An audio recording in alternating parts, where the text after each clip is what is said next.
எல்லாருக்கும் வணக்கங்க. Welcome to Lavanya great information channel. Friends, நீங்கள் வீடியோவை முதல் முறையாக பார்க்கறதா இருந்தால் கண்டிப்பாக சப்ஸ்கிரைப் பண்ணிக்கோங்க. பக்கத்தில் இருக்கிற பெல் ஐக்கானை கிளிக் பண்ணிக்கோங்க. அப்போ தான் நான் போடுற வீடியோ நோட்டிஃபிகேஷன் கொண்டே வரும். ஃப்ரெண்ட்ஸ், வாங்க இப்போ நம்ம வீடியோக்குள்ளே போகலாம்.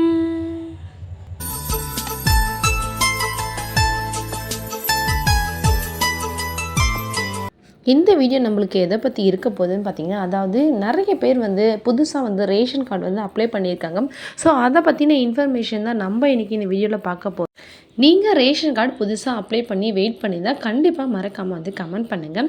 இப்போ பார்த்திங்கன்னா புதுசாக ரேஷன் கார்டு பெறுவதற்கு மொத்தம் 2,89,591 பேர் அப்ளை பண்ணியிருக்காங்க.